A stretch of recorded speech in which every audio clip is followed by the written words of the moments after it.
We're getting more and more risky with this podcast, bro. Recording like No, we're not. We're getting more and more. Shout out fear. We're getting habituated. Habituated.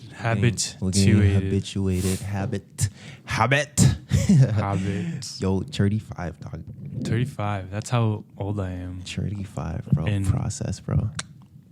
13 years. Yo. 13 years. For legal reasons, I can't say where any of the following insights have come from. But holy shit, dog. It's only been a week. And so many things have happened since the last podcast episode. Wow. I'm happy for you. Not for me. My week's just been like linear. I mean, same, but it's like just awareness. Mm-hmm. And it's funny, I've been falling off meditation. The most I've done was yesterday. I did 5 minutes while I was on my phone waiting for my bus waiting for my time to leave to go grab my bus. And then I'm like, do I need to be... Oh, you didn't start it? Yeah, I did. Okay. Do I need to be doing this? Yeah. And I was like, all right, 5 minutes. And then I just did it for 5 minutes. And it was sick. But yo, did we say no? We didn't say any. I mean, we covered it with the yin yang duality shit, but dog, shit is crazy, bro. Shit is circles, bro. Yeah, like I was telling you, I was fucking angry that I woke up mad today. Yeah, it's actually it's an interesting thing to wake, because we're so we're so set. Why does it have to be a perfect wake up? We're so set on that mindset of we're fetishizing morning routines, basically. Yeah. So we're if it doesn't look like I see it in my head, where it's I'm fucking wake up, boss ass music swing. And you're just doing breathing techniques, fucking stretching. But you need to fuck up, bro. You actually need to. Yeah. If you have a perfect morning routine every day, not grow. Yeah. If you have a perfect morning routine every day, it's gonna become the new normal. So then it's not going to be special anymore. New baseline. Yeah, it's not going to be special anymore. So you're going to try to figure out a new way to start your morning routine. So it's just, if you fuck up, just be oh shit, caught myself fucking up. And then, bro, I've been having shitty mornings every morning. I just literally wake up and I grab my phone. I don't give a fuck. That's the thing, bro. That's the Tao, bro. It's I don't even give a fuck, bro, at this point. It's when I fuck up, I'm just shit, lit. Yeah. It's just... It's when you're eating ice cream. It's just enjoy it. Yeah, enjoy the fucking sugar. Just fucking killing your tongue. Yo, I have a question for you, and I'm really gonna give you 5 minutes of silence to just process. How do you circle a square? I mean, you don't need to be silent. You walk through your mental process of trying to do that. It was just a big question that came up. What kind of circle? Well, there's two circles you can create through that square. Either the circumference from the center of the circle to the end of the circle. I mean, the circumference from... Wait, it's not not circumference. It's either you start at the middle of the square, exactly, and then make the radius to the end of the square and then just round. Or you make the radius to the end of the corner of the square. I think the point of that question... Yeah, what was it? It's not even that. No, I'm literally trying to interpret the question itself too. How do you circle a square, bro? Right. So there's two extremes you can go to. One is the end of the edge, or the end of the corner. I think the point of the question is that it's not rational. In what sense? It's not rational. Look at how much you're trying to rationalize yourself to answering it. I mean, it's a pretty simple answer, though. There's only two really real possibilities if you want to circle a square perfectly. But why you gotta see it that way? What do you mean? It's just you're circling a square. How do you circle a square? You just circle it. But I'm just giving you a visual.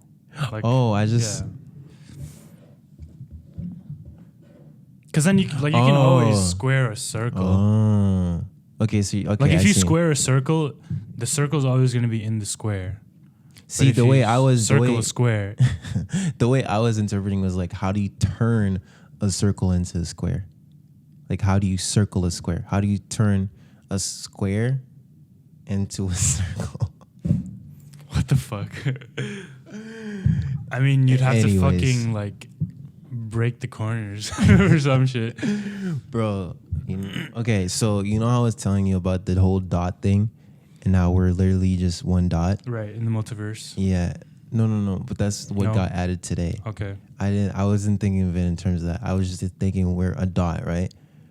Bro, I bet you, like, the average person probably thinks I'm high as fuck right now. I'm just tired. Oh, what? I have so much to talk about. I was like, wait, why was my mind blinking? Because I'm just fucking wild out. You know how we're just a one dot? And we just got bored being a dot. We're like, let me experience myself be a dot. And then now we have life, right? I was thinking, like, we're just... You know how I always talk about how determinism and free will are both applicable, and you can kind of live your life like believing in both? The multiverse fucking connects that theory so well, because I said this with Tim too last time. It was like, it's all gears, right? And they're all turning. It's like a watch. You know how a watch is like so many gears and it's like levels? What, like, you're in a circle, which is determinism. You're going with a circle, like the circle of life, right? And no matter what you do, you're going to end up back where you started because it's a circle. Fuck. Like, you're just circling, right? And that's the determinism part. The free will part is that you could just go... Tangent. It's just... Yeah. You could jump from circle to circle. That's why I drew that. There's a shit ton of circles, and you could just jump from one to the other. You could choose... I mean, it's the same shit we've been saying about And it's also habits. like, it makes sense because, like, you're just rounding, right? Yeah. Your path is determined for you in determinism. And at any point in that circle, you can leave that path. Lose that. You can leave by just making the tangent on any point of that circle, going zoom. Fuck. And that's when you start fucking traveling the multiverse. Like, each decision you make, bro. You know, like this morning I was fucking mad. And for like the next 2 hours, I was just in that universe of fuck, this is shitty. Yeah. Fuck. That's why I get anxiety, bro. I literally I get so aware of like my thought process now to the point where I'm like, I'll realize, like, I'll be the LRT pissed me off at the time because I was supposed to meet up with someone. But when you have time to actually just think about it, it's the whole thing about like how good design creates just good problems.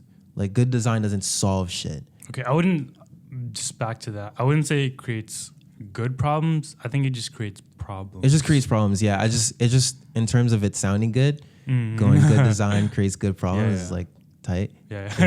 Because the first way I conceptualized was like good design creates new problems, which that's what it does. It solves an old problem, and then boom, there's a new one. Solve computer. Now it's like, oh shit, we're addicted to it now. And it's also like, it's a lot of design creates new problems unless you put the power in the people's hands. I think there's problems no matter what.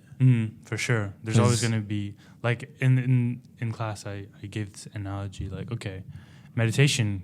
Okay, there's two things: social design and social innovation. Social design it's an isolated solution that just doesn't take in effect the other variables surrounding that solution. So all the other variables can still be impacted in some way. But social innovation is you kind of shift the values of the people living in that system so they can influence that system bottom up. And then it just fucking collapses, like Uber, right? Yeah. Who needs a fucking taxi anymore? Yeah. Their values the whole taxi industry got now their values shook. are convenience, Yeah. cheaper prices, and Saving time. Yeah, that shit's so crazy, bro. It's like... So in that sense, I was saying, like, meditation could have been a social design because, okay, yes, they figured it out. You can cultivate your mind and reach, like, new spiritual heights. But you sit for so long that your body starts to atrophy. So what do? Yoga.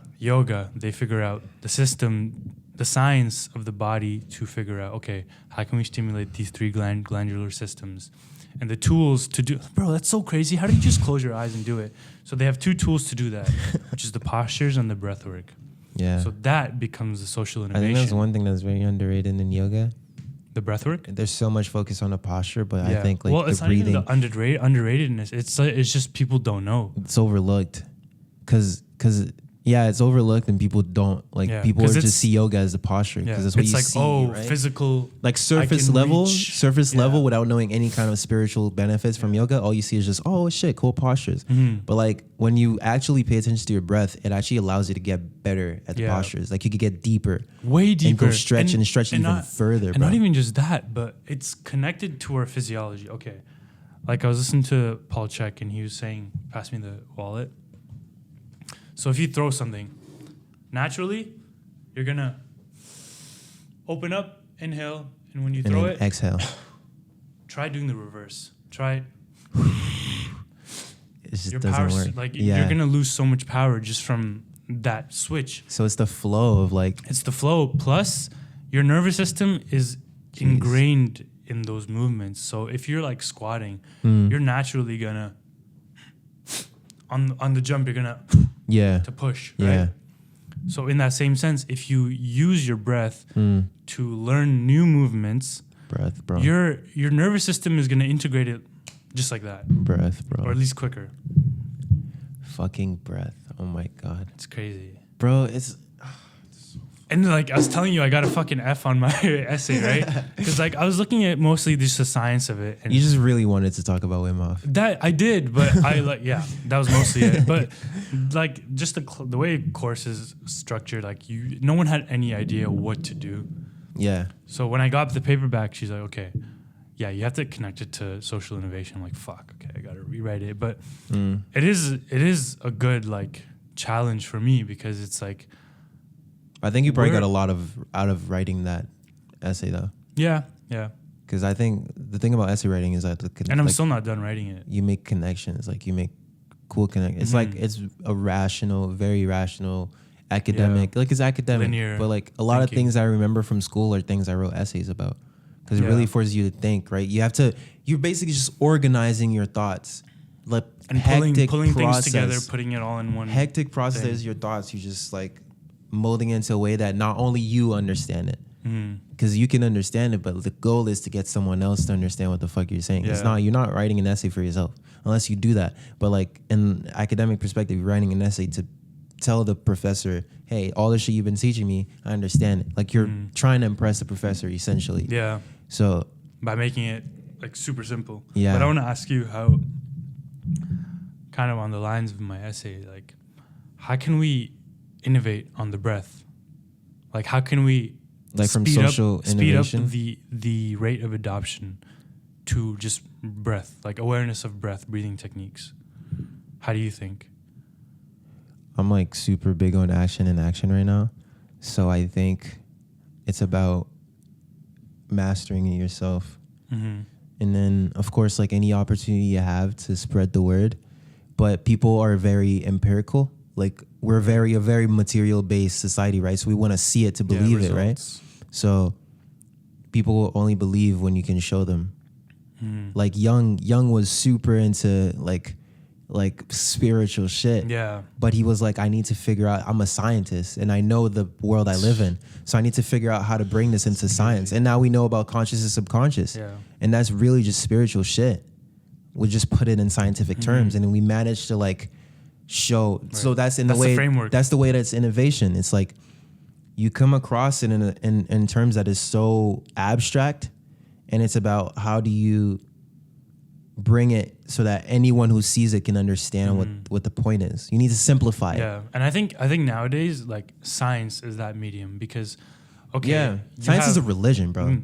Bro, like how can you? It just helps people understand things, you know, because like okay, you see this monk just doing breathwork, asanas, postures, whatever. What is that doing for him? You don't know. Yeah, you're not seeing what's going on inside. You're not seeing any of that. You know, like he probably lives for longer, whatever. He's healthier, but what can it do for you right now? Yeah. Science will show you that. It's like, okay. That's the beauty nitric of it. oxide, fucking like parasympathetic function. That's the beauty of science, bro. And it's really like in changing the values of people. It's like, okay, you have the athlete who's just focused on performance, right? Recovery performance. You show them like, okay, this is what you want. This is the tool you can use. You already have it. It's free. Yeah. use it this way. How would you bring that into? And it's hard because there's so many demographics of people that can benefit from it. Like everyone fucking breathes. But also like at first when something's like new, there's so much skepticism too. So it's really about, I don't know, I think it's just a trust that you need to have. I think But that's what the paper was challenging me in. It's like how do designers design environments or just information to help speed up this information? Like this because design goes way beyond material things. Like society is designed. Like capitalism is a design. Everything is designed. Like everything. Me giving you advice is me taking my own experiences, crafting it, manipulating it in some sort of way to create an outcome for you that is desirable. That's design right there. That's design, yeah. So how do you just, bro, I don't know. I think the biggest part, I think at first is just mastering it so that you understand it so well that you can get people. Because the way we explain a lot of the shit that is common sense to us is still, I was like, just from having conversation with my coworkers today, like, I'm just now getting grasp on a lot of these concepts, like the dot thing, blah, blah, blah, which are just theories. Who knows if it's true or not? But what that's thing? Thought? The whole multiverse dot, the whole, all of those things, right? And how everything is a circle and how you already died. You already died. You were probably never birthed. Like you're just here, just flowing in a river that never ends, right? But how do you say that in a way that someone understands? And I think that's where science comes in. Science you need to be able to show people. I agree to a sense, but like, this paradigm of science that science runs on, I don't think it can go farther than matter. The root of science is admitting ignorance. Yeah. So it's only a matter of time. How long it takes is like, if there's nothing else to explore in this realm, science will go, okay, there's still more shit that we don't know, because science changes every year constantly. Like science is always literally changing. Gravity changes every year. Like cigarette was not seen as bad for you when cigarettes first came out until niggas started dying. And we're like, okay, chill out. I think that's more propaganda than... Yeah, probably. Yeah. And like heroin was supposed to just be medicine shit that science was just looking into.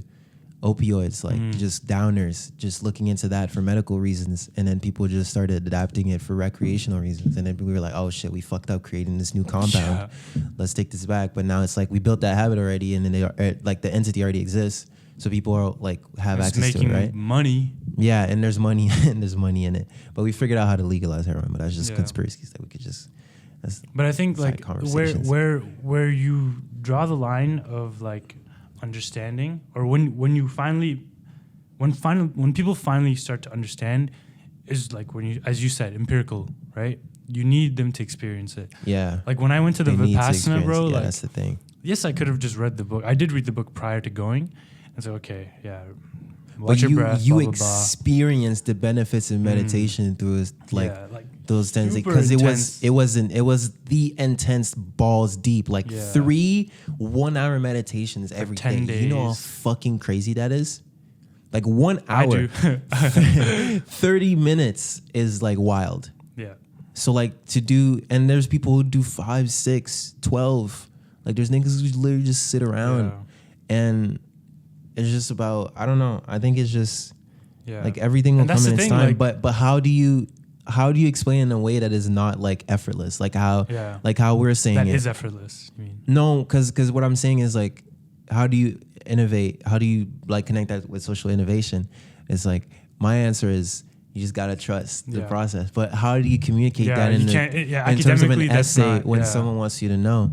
It's like, I guess it's just possible ways that you could bring it to people. And the way like we're supposed to do it in the essay is, okay, you take other literature that talks about means of social innovation, like strategic dialogue. There's 5 types of dialogue. And you take that and then you sort of abstract it. It's like, okay, they can use it. I don't know if that's the right word, abstract, but you can use this framework and this is what this framework helps with, blah, blah, blah. But it's all shit you already know. Like you're just putting it into a box that helps you to make other people understand.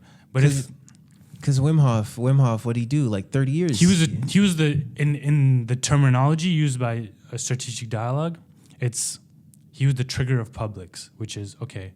You're committing into this. So he's like, hey, inject a virus in me. Watch what happens. Just watch. Yeah. Watch what happens. That's wild. And then the scientific community, bro, since 2014, biohacking community has fucking blown up.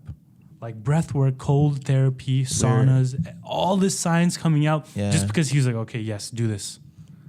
Bro, that's design. He injected himself with a virus and fought it off.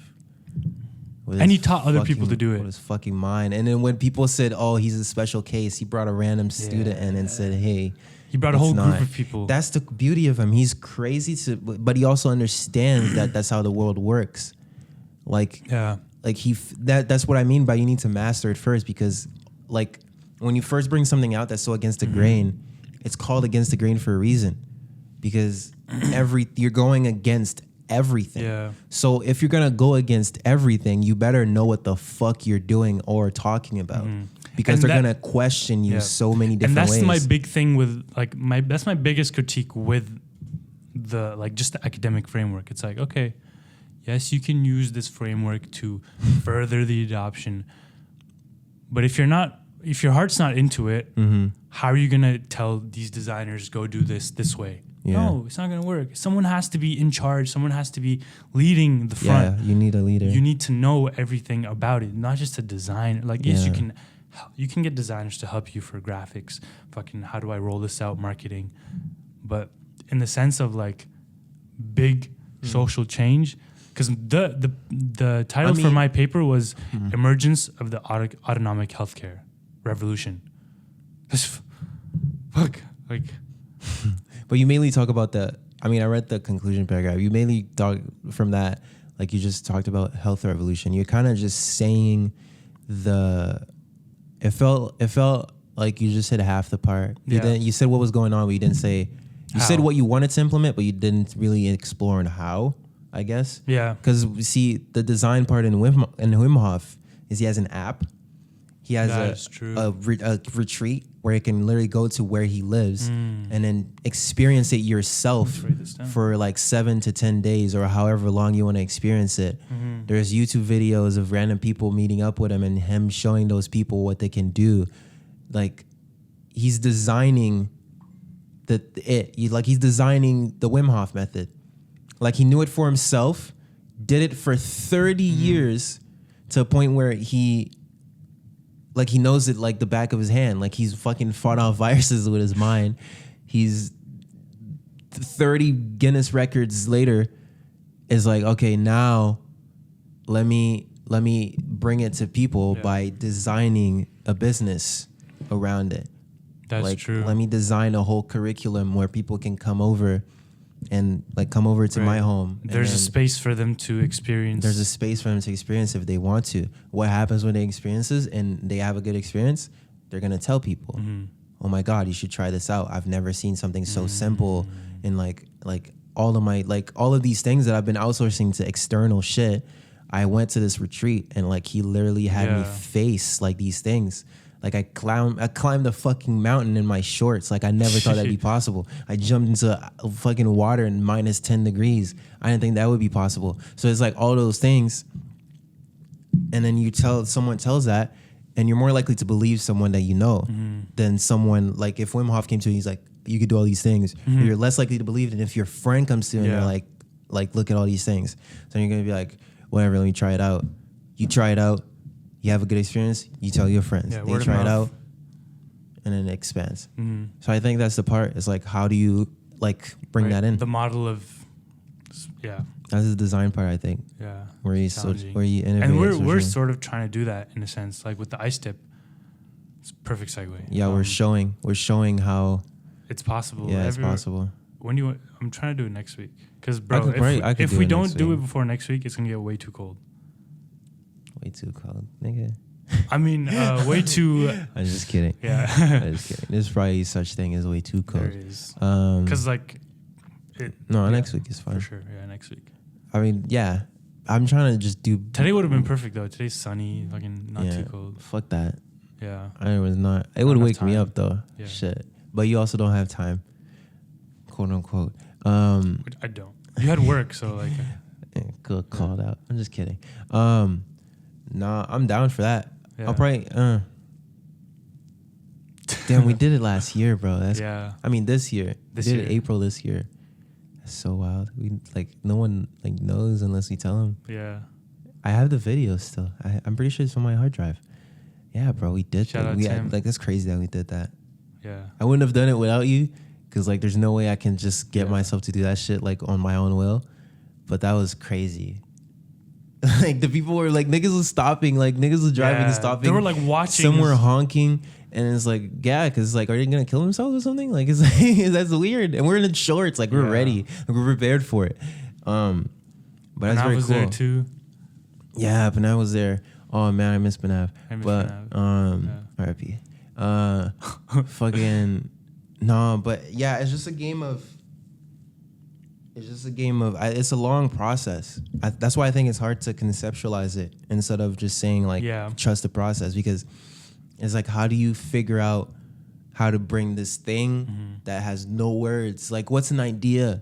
Like literally when the idea comes, you're just trying to interpret it through all the experiences you've had, language and all of that shit. It's and cool like, how like, bro, like how does money is just an idea. It's a streamlined form of currency designs, but they made it physical so that now it's not abstract anymore. Now people kill themselves and each other over it. Like niggas go to war for it.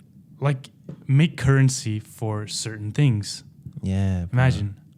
Like if you want to buy clothes, it's evolution, but it's like it's still an idea. Yeah, like imagine like, okay, this is far fetched. It's just an idea. Imagine if you wanna drink water, just an idea. You have to have a water bottle. You can't rely on plastics. That's the currency for water. You need a water bottle. And that's it. And if you want to buy clothes, it's clothes. You exchange, blah, blah, blah. There's no, imagine, I'm just saying, you know? And if it's like exercise, wellness, it's, I don't know, probably like go join a yoga class and then you'll get free access. Just imagine a world like this. The water bottle one, I don't see that as like, oh my God, just imagine. Like, that's feasible. And you know, there's coffee shops where if you bring in your own like mug, so like no waste generated, you get like, I think it's like a flat fee that you pay for your coffee plus. But you get a coupon. It doesn't solve everything. Yeah, it's a design in a sense. It's also innovation in a sense. It's sick because it doesn't solve anything. It's like there might be new environmental problems with everyone having a bottle now. Like, how are the bottles made? What's going to happen with that?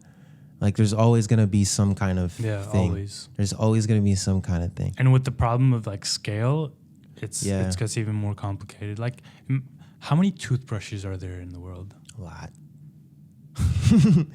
A lot. Probably a lot. They get, toothbrushes. It's, bro, I don't know. Like, life is fucked, but that's what's kind of sick. Yeah. It's like, and it's all in vain, which is even sicker because you can do anything you want. Oh, I have a question. I didn't even explore the Red Book. How long have we been doing this? Oh shit, only 30. Okay. I won't go too deep because I don't even know that much about it. But Carl Jung's Red Book. The time is at the bottom. It's 25. So we're like roughly 30 minutes. Carl Jung's Red Book. Premise. Promise. No, I'm just trying to summarize what I read because I just read it once, so it's like it's not ingrained, but it's basically there just came a time in his life where he was like, I mean, he's the father of the whole concept of conscious, unconscious, right? So figuring that out, it's like, oh shit, 95% of me is not in my conscious thought and is happening without me aware of it all the time. That's fucking wild. Crazy man that he is, because he's such a explorer, curious man. It's like, I'm about to explore it. Boom. The Red Book is him exploring and facing his unconscious mind. That's essentially the premise of the Red Book. It wasn't published until after he died because it was just a journal, just personal. And after he died, there's just big debates on like who should see it, should people see it, and then of course eventually, fuck his privacy. Yeah, eventually, like it's like he wrote it down for a reason. Like it's documented because now I can talk about it and we can explore and further, innovate probably just from that being published. So it's not like it wasn't meant to be published. It's just not during his lifetime. Facts. And that's like a precursor to a lot of his work that came after. It wasn't published while he was alive, but it was there all while he was doing all of his work, that influential shit. And it all came from that. He was a big painter. He's very like talented artist. So he started taking dreams more seriously. And then Freud has some shit with dream reading and like interpreting your dreams. So he started getting advice from Freud, taking they knew each other and had a moment where they like worked together. Fucking sick. Because two fucking like crazy people in the terms of psychology, like wild people. Like they gave us so much information. Fuck, bro. Like niggas just invented concepts, bro. Niggas just figured shit out. That's so crazy. That's so crazy. And I heard that I think like his son or his grandson, began to do marketing with that information. So, like, fuck, that's just manipulation on a mass scale. At this point, yeah.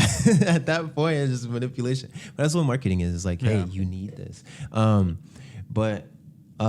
Basically, he got to a point where he was like, okay, yeah, I should probably start to explore that. He's a madman, basically. It's like, it's probably not. Wait, what genius is it? He got on the brink of like sanity multiple times. Like there's things about him like having dreams where he's like so vivid, or like he'd have hallucinations so vivid where he'd see like demons and shit. He slept with like a gun around him because he knew that if he was gonna lose his mind, the gun would be his way to just not fall into sanity. Just by, I don't know if that's true. That was in the podcast I read yesterday that introduced me to the Red Book.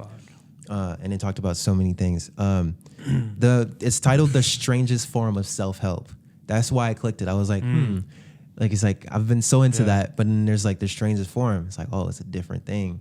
But this is like actual self. Because take in, bro. 95% of who you aren't aware of. You're not conscious of. Like your body's doing all these reactions to certain things. Currently, everything that I'm channeling to speak to you is coming from that pool of 95%. And then through the 5%, I can talk about it to you. I can become aware of that. Awareness. I can pick shit from the 95. So basically, if 95% of your mind is unconscious, and when you're asleep, 95% of your mind is subconscious, and when you're asleep, that's raw subconscious mind because you're not conscious in your sleep. What happens when you start to explore that? Fuck. All of it. It's just 100. So it starts with him dream journaling. He just starts writing down his dreams. Goes a step further. What could they mean? What could these things mean? Like not necessarily taking it like he started to like. I mean, like he has so much knowledge of it that like it can be really the thing is filtered down. He was a scientist, so he started seeing everything from a rational point of view. But then what the crazy thing is that he was like, okay, no, fuck that. Let me just start being irrational. Okay. Let me start talking to those entities that come visit me in my dreams. Like, let me just like awake. But I don't know, I'm not too sure about it, but there was a whole lot of things I think there's a lot of things with brainwaves involved, where when you're in alpha is when you're the closest to your subconscious while being conscious. Like theta is like when you're transitioning to sleep. So like there's way less consciousness involved. You're more connected to your unconscious. Beta is full, just 5%, like focused on a task. But I think the beautiful thing is art is kind of what he was doing. When you're creating a story, your characters are coming from nowhere but your subconscious mind. They're just a mix of all the shit you know, right? So when you're doing that, you're kind of like exploring that. And if you try to interpret your characters and see what they might mean about you, then like even if they're fictional characters, they're teaching you about yourself. So that's why he started exploring. Because you can't just construct that from pure awareness. Yeah, he would paint them and then start active imagination is what it's called if you want to look it up. That's the technique that he used to like, so it's still imagination, but it's like I'm trying to interpret what everything I imagine means. Even if I'm like sitting down, I'm like, all right, let me create a character. Jesus. Yeah. That's so much work. Yeah. Holy shit. And there's so much about him like worrying about losing his fucking mind, thinking he's like fully lost. Do you know if he had a meditation practice? That's his meditation practice. But I mean like pure meditation. I have no idea. Yeah. But like, yeah. So dream journaling, dream reading, interpreting what his dreams might mean, interacting with the entities he meets in his dreams. Basically just that for 30 years. Because I feel like I don't know if he did, but because going to Vipassana, like everything comes up and you drill everything down to subconscious. Yeah, because when people looked at brainwaves of monks, like this is mostly theta. It's mostly around theta alpha. So yeah, they're more connected than like the average person would be. Yeah. So that's probably why we feel so like sometimes so one and like effortless from like we've been meditating for so long. So like it's just I don't know how to explain it. It's like we're more connected to it. Like we're more likely to be on an alpha. I mean, we cannot go without like every level, but it's probably easier for us to go down to the alpha point. Or to make the switches. Yeah, because I mean, how connected do you feel to your subconscious? I feel pretty connected to my subconscious at this point. Yeah, more than before. Yeah, way more than before. And now I'm just like, maybe I should take like dreams more seriously, because your dream is literally just raw. That's true. Raw you. And I had a weird ass dream tonight, like fucking weird. So that's but that's like, no, it's a good thing. Like to that's just 30 spend years, some time on, you know? And it was unfinished. Even like 30 minutes a day, that's very valuable. Yeah, so man, but I don't know shit about it. I just got it. That's like the introduction. I'm still reading the intro. I want to finish Homo Deus first. I have an hour left in the audiobook. There's 2 hours left, but I listened to it times 2. So I have an hour left. I'm just gonna bang that out, and then I'll do notes later. I really want to explore that, because that's like, holy shit. Yeah. That's like Carl Jung, bro. That's like, whoa. Yeah. He's a big deal. So, yeah. I think I don't have anything else to say. Social innovation, though. Yeah. Bro. And no, we're gonna lose our fucking minds. What do you think about like anti-dogma? It's the same as dogma. Yeah. But is actually it better? It's actually a dogma. Is it better?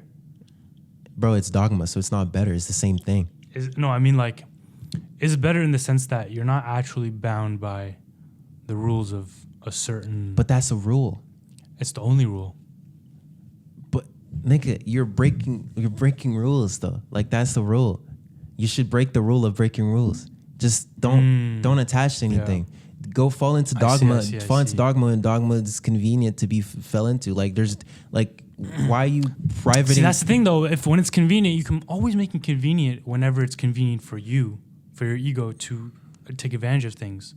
But it's also like nothing's ever one way. So it's like, if dogma is your way of dealing with a situation as now, then go with dogma. If it's not, then it's not. The dogma was invented because we were trying to fucking solve problems, and then we kind of just fell into those solutions. Right, survival, yeah. We fell into the solutions so deep that we're just in it now, and we're not even trying to crawl out. But if you're aware of like, there's good intent in dogma. There's also the bad intent of trying to control people, but manipulation. It's like, there's still good, that it still stems from good. Like it still stems from people just trying to figure shit out. Yeah, it's the human interpretation that. Yeah, we have a tendency when we figure something out to just attach to what we figured out and then think there's nothing else that could be explored from what we just discovered. See, that's why I think anti-dogma is. I don't even think it's fucking possible unless you're like super conscious. Because how can you disassociate from? I think creative mind. I think what you mean is just flowing from theory to like from dogma to dogma, basically. I think that's what you mean by anti-dogma. You're flowing. Right. You're like, you come across like it's not the fact that it's no dogma. It's the fact that it's all dogma and no dogma at the same time. Yeah. Like, yeah. Okay. Yeah. Now I know what you mean. Yeah. It's like, yeah, you're just flowing. It's like, and even then it is dogma. I'm all religions. I'm not even a fucking atheist. I'm atheist too. That's a religion too. I'm a scientist. I'm Buddhist. I'm Taoist. I'm fucking Hindu. I'm every fucking single thing. There's something to learn from every single one of them, because they're telling you the same thing in a different way. And what does every self-help book tell you? The same thing in a different way. But even if you read one here and one there, they'll hit you differently because it's the same just ends. the different words might hit you in a different way. Right? So Like, pick the one that's convenient for you at the time. I've just fallen into Taoism, which is really a religion. It's more philosophy. But I fall into Taoism where I just see everything as like yin yang. It's black, white, but there's black and it's not a dogma. Like, okay, in that sense, I mean, Taoism is not a dogma. Taoism is like, because it's not telling you, okay, you must live your life this way, otherwise. That's what dogma is to me. I mean, the intro to the Tao Te Ching is the guy going, follow the Tao. But what is the Tao? I have Who no the fuck idea. knows? Yeah. I can't tell you. I don't even fucking know what the Tao is. I can't define it to you. If I were to define it to you, that wouldn't be the real Tao. Yeah. But follow the Tao. Which is where like that dialogue comes in. It's like, what the fuck is the dogma? What the fuck is like, that? Dogma. But And me, myself, I'm more tending to like not like dogma. Mm-hmm. Just because it's a box and it like, you could just tell like when you interact with people that are deeply religious, it's like, okay, they'll just like, they're living on an island thinking it's the entire world. Exactly. They're thinking it's the entire world, the entire universe actually. Not even Earth. Like they think that island is the and there's not really anything wrong with it, because like if you're in a community of everyone that thinks like that, great. Sick. It's ideal. You're in paradise. But in the just real the other world, extreme. Yeah. But in the real world, like people have fought wars over this shit. Yeah, that's what's wild. You know? But even that's necessary. It's all necessary. Yeah. It's literally all necessary. You cannot experience. What's the point of design then? You know, like really design, bro. I'm Why defining dojo right now. I'm literally in the process of defining dojo right now because I realize I don't even fucking know if I want to make clothes anymore. With what I want to do with like this shit, I don't even know if clothes can do it. Right. It might just be a step in me doing it. It might just be one of the ventures that just one of the steps in the climb that is forever, that leads to nowhere. Literally, you're just gonna keep climbing. But I just want to bring this idea that everything is a never-ending process to people. Like we're so result-oriented. It's like good work, I was hearing earlier at work. It's like they were saying like when you have money is when you're gonna live comfortably. It's like it's so like when you have this, that's when I'll be this. When you have this, is when I'll be this. But it's like it never ends. It never ends because all you have is now. Yeah, and I think what I'm basically, all you have is the past and present. The past and future are present. Yeah. The present is the past and the future. It's like even if you have money, okay, I'm not as rich. I'll buy a $5 wallet, put my money in there. You're rich as fuck. You'll buy a $1,000 wallet, put your money in there. What's the difference? It just holds your money. It's the same shit. It's the same shit, but we're so result oriented, and I'm not like I just want to find the people who understand that nothing ever ends, because those are the people who are gonna move shit, because they'll understand that potential is not a glass, it's not a ceiling. Potential is literally just an abyss that never ends. Potential is endless space. Is falling and you're never landing, or going up and you're never, like, you're reaching for the moon and you'll never reach That it. is true, huh? You're just going to keep getting closer, but you'll never get there. Like the definition of potential, I don't even know what it is. I have no idea. But as now that I think about it, the way I understood it is, okay, this is your potential. There's always a cap. It's a box. It's a box. People say, like, you have so much potential. It's an upper limit. It's just an upper limit. Potential is, like, that's the thing. Even in that word, which probably could be so fucking beautiful, we've managed to figure out how to box it. Potential, bro, is like... man, it's like, no, you need to box things. Well, in an evolutionary sense, because, like, you need to survive. You need to fucking hunt. Yeah. Right? Yeah. You need to know who you can trust. That level one of the hierarchy needs to be satisfied, But then you come to, like, just exploring the mind and reaching super conscious.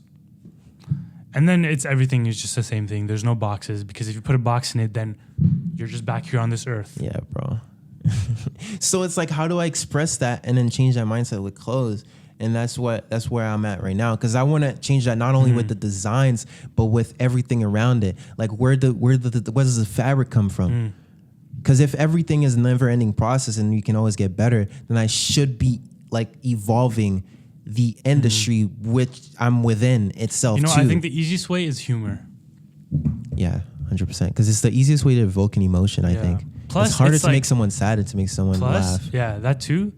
Plus, it's like something so extreme as God. You put him in a dress. You know what I mean? But also what I wrote how that was like, I was like, holy shit, that's literally all it is. And that gives me so much respect for stand-up comedians. Read it. God is the greatest comedian, and all he wrote was one joke.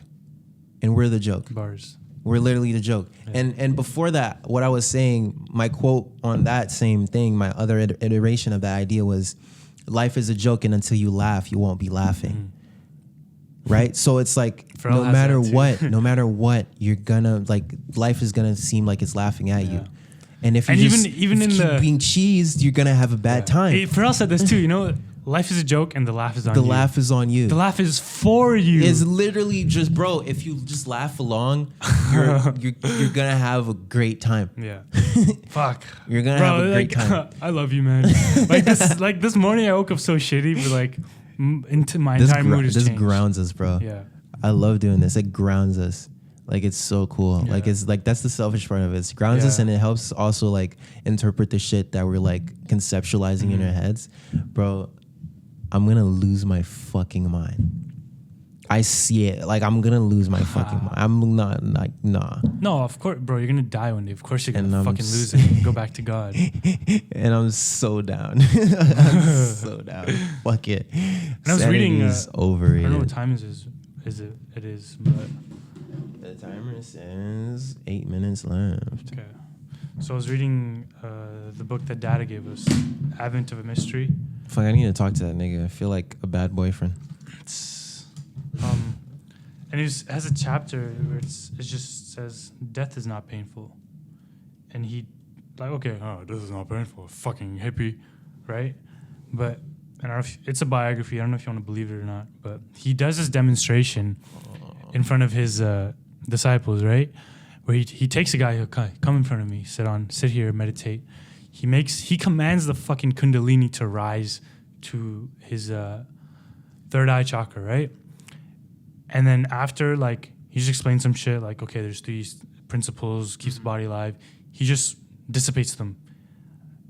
Tells his doctor friend to come. Doctor friend says he's clinically dead. No heartbeat, no body temperature, blah, blah, blah. And then he just goes like, yeah, he's dead, guys, sorry. Like, and it's the first time they're experiencing this. So everyone in the crowd's like, fuck, what do we do? There's police around. Like, do we report this? This guy has a wife at home. Someone's got to tell him, you know? Yeah. So they're just freaking out. But then he brings him back, obviously. And then when he comes back, the guy that was clinically dead, he's like, oh, what happened? I thought I was just meditating for a really long time. And he that was his point. He parallels death is not painful. He didn't even experience it. It's actually blissful. And what he parallels it to is sleep. When you sleep, it's the same state as dying. Yeah. When you sleep, you're not aware that you're unconscious because you're unconscious. Because it's just happening for you. Your eyes just close, and next thing you know, it's the next day. There's no pain in that. So you see, you know why we think it's scary is because when we are dying, there's a lot of pain involved. It's like the process of dying is painful, the process but dying itself. But dying itself. And as you're just saying this, like a thought came into my head, like if everything is its opposite, if death is the end, then it's also beginning. So it's like, what are you afraid of? You're literally just going into a new world. Like, even if you're going into just blackness, you're going into a new world. That's a new world. That's a new world. Like, you've experienced this, and then now you're about to experience its other side. Like, bro, like, just be. What's the key to a bad trip? To be afraid that you're gonna have one. Yeah. It's like facts. It's the same with everything, bro. Worrying is literally being afraid of fear. We Alan Watts' lecture Tim was playing the other day, and he said that was like, holy shit. I rewound it. I was like, That's all it is. When you're worried, you're just afraid of you're just afraid of fear. Like you get so afraid that you get afraid of being afraid. And then you just fall into this abyss. And it's so like abstract, bro. It's so fucking abstract. But you know what the beautiful thing is? There are certain religions, Hinduism, that have symbols that describe everything. Like that the video I sent you. I don't know if you watched it. Which one? Aldous Huxley explains. I haven't seen that Shiva yet, statue. but I'm probably gonna. So I'm you know do the that. Tandava dance we do, where like we just like you're like jumping, your knees try to touch your shoulders.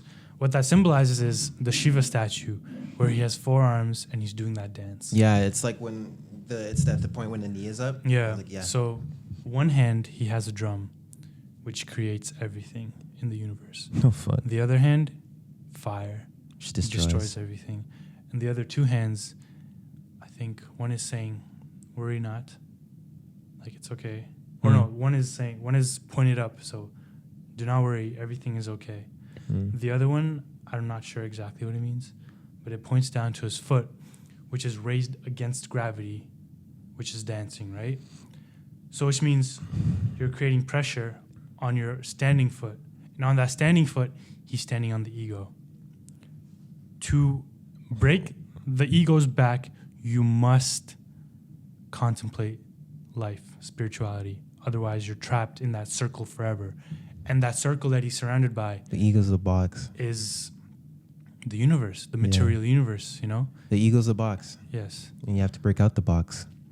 But it also serves you because he's riding on it. You can't dance without standing on it. How fucking beautiful is that? That one symbol fucking explains everything. And social innovation right there. And I guess that's how I'd have to figure out how to explain. You don't also, another realization, we're so obsessed with originality. Like, we're literally blind to every tool that we already have. That's why we keep outsourcing shit to other things, right? I'm like, oh man, how do I create something new? And I'm like, wait, yin yang symbol definitely describes the process. Why can't I use it? Like, why would someone put it out not for me to expand on it? And you can't create anything new. It's impossible. It's literally impossible. Everything's already here. You can only mix things together. And then just create new iterations of the old shit. Something new is just... Innovation is You're just... a copy of all of your ancestors. Yeah. You literally a byproduct of a Big Bang. Innovation is literally just iteration on the previous version of the final product. You're one dot. You're just one dot. You're a nigger. But I'm a dot too. So you're a nigger. That's true. Oh, thank you. That means I can say it, right? That means there's no problem with me saying it. Oh my God. Oh God. Yeah, bro. At one point, you were 1 point. And then you just separate yourself so you could look at yourself. And then I come back. We just got a mirror. That's all we did. Oh, bro. I wrote this when I was tripping on life, not drugs. Who the fuck trips on drugs other than the ones your brain creates? But fuck drugs, bro. I was saying like, okay, I was looking into the mirror and I could not stop smiling, bro. You know that moment where you look at yourself, looking at yourself, at your physical body that is holding your soul into your fucking body. Like, you can't help but to smile. You dance, right? Like, whoa. And I was like, whoa. Like, okay, I'm looking at the mirror, looking at myself. But whenever a mirror points back at itself, it never stops and stares. It only reflects the mirror. Yeah, infinite times. It only goes deeper and deeper into its own reality. And it never stops. It never stops, but at the same time, strays away from actual reality. Damn, nigga. I think that's a good place to end it. Yeah. Actually, no, I think there's a better place to end it. Give us money. Oh, we yeah. should 100%. I feel like we should actually like make people give us not make people, but I feel like we should actually create a platform for people to give us money. Listen, we've been putting that out in the universe for 35 weeks. That's true. It's gonna come. Serendipity. Serendipity. Hey, if you want to give us money, do what you want. Yeah. We go to school, so you can come find us. You know? Oh, cash only though. We don't have like square readers. So I'm so fucking happy, bro. Oh my God. I'm fucking happy too. Fuck. Fuck. But I'm so sad at the same time. That's the cost of being happy. You get equally as sad. It's fucked up. Shout out life. Give us happiness. Give us. No, you just press play. Yeah, you didn't press record. Sorry to break it to you. Hey! Give. Wow, that was my favorite episode. That was so good. Every episode is my favorite episode. Right? Every